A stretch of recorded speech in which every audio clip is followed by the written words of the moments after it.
किया जिससे धुंधकारी का कल्याण हुआ।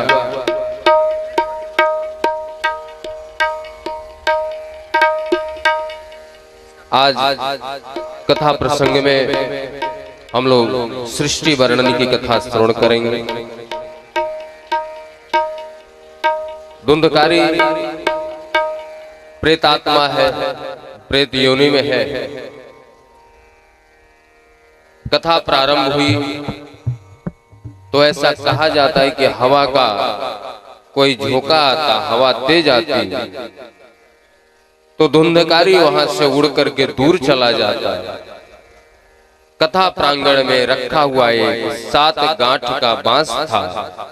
उस बांस में प्रवेश किया, 7 दिन तक कथा श्रवण किया। 7 दिन में बांस के जो 7 गांठ थे फट गए।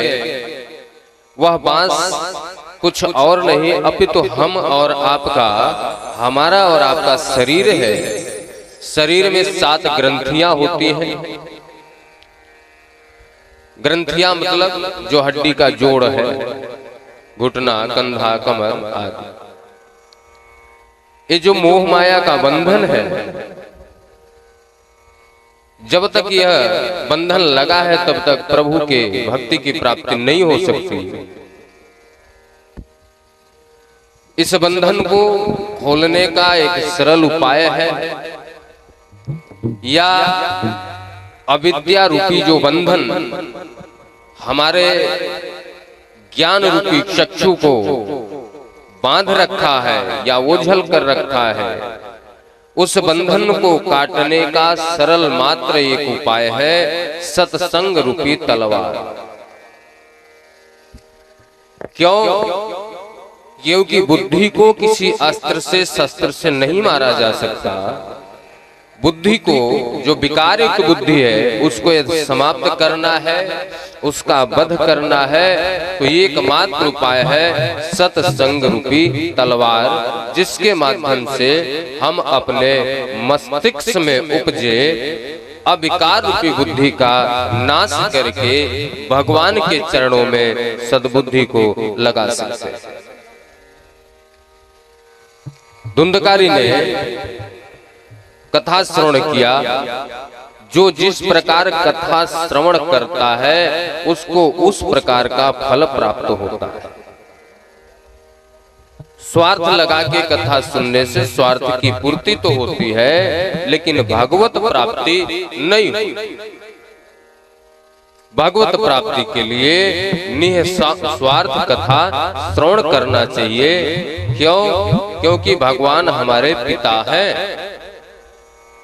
परमपिता परमेश्वर की यदि हम संतान हैं तो परमपिता परमेश्वर को पता है कि हमारे बच्चे को किस वस्तु की आवश्यकता है, किस चीज की जरूरत है। मुझे मांगने की जरूरत नहीं पड़ेगी, उसकी शरण में है, उसके चरण में है, तो अपने आप हमारी मनोकामना पूर्ण होती रहेगी।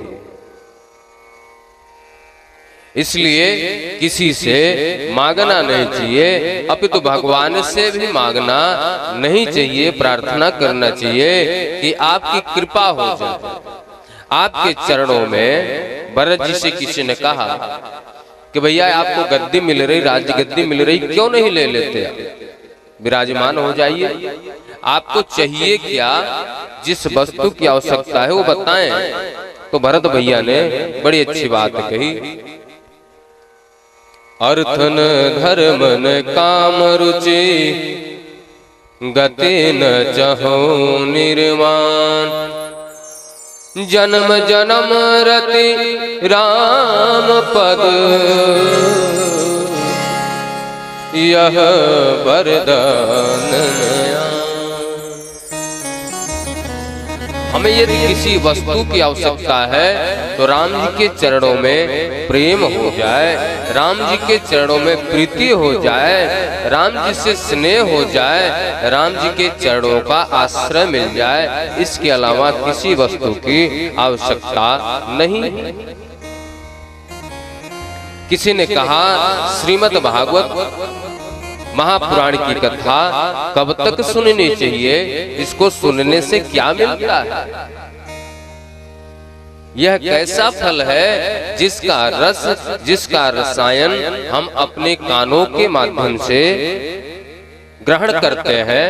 सूत जी महाराज बताते हैं, निगम कल्प तरोर गलितम फलम शुक मुखादत मृत द्रव संयुक्तम पिबत भागवतम रसमालयम मुहुरहो रसिका भुवि भावुका। निगम वेद रूपी वृक्ष का यह फल है, कल्प वृक्ष का यह फल है।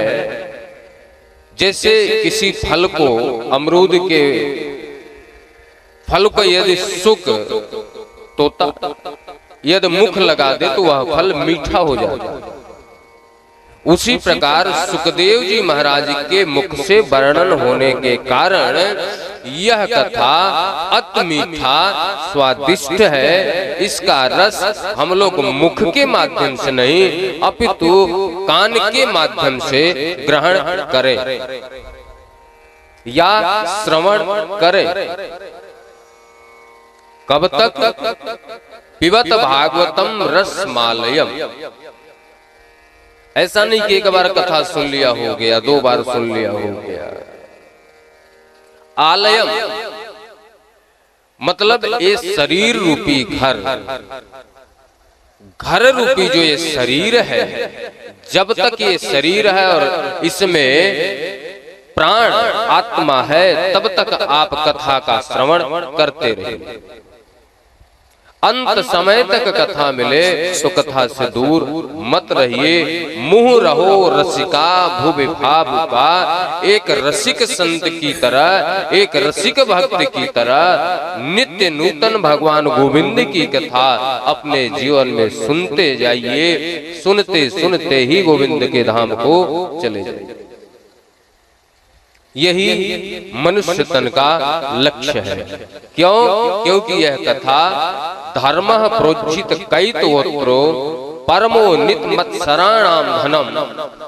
धर्म, अर्थ, काम, मोक्ष। हम लोग पूजा पाठ करते हैं, मोक्ष मिल जाए, धन संपत्ति ऐश्वर्य मिल जाए, शादी ब्याह हो जाए, प्रतिष्ठा सम्मान मिल जाए, इसके लिए पूजा पाठ करते हैं। कोई स्वर्ग के लिए पूजा करता है।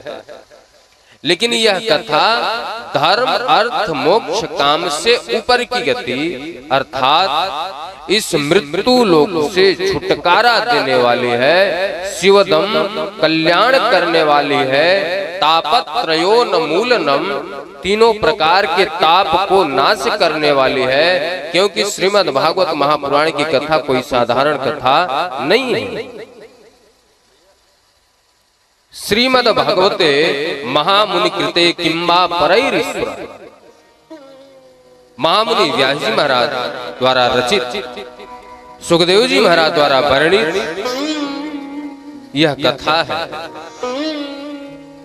और जिसके जीवन में गोविंद की कथा है उसके जीवन में व्यथा नहीं हो सकती। माँ होती है, छोटा सा बच्चा रोता है, उसको लोरी सुनाती है। बच्चे को लोरी सुना करके माँ सुलाती है, बच्चा रोता है, माँ थक के देकर के लोरी सुनाने लगती है तो बच्चा सो जाता है। छोटे से बच्चे को लोरी सुनने से नींद आ जा रही है, सुकून से सो रहा है, तो आप विचार करना जिसके जीवन में भगवान गोविंद की कथा आ जाए, लोरी आ जाए, क्या उसको इस मृत्यु लोक से चैन की नींद नहीं आएगी? उसके जीवन में कोई कष्ट नहीं रहेगा, हमेशा के लिए उसका उद्धार हो जाएगा। एक कथा ऐसी है जो एक बार गोविंद की शरण में आ गया फिर संसार में मुड़ करके नहीं जा सकता।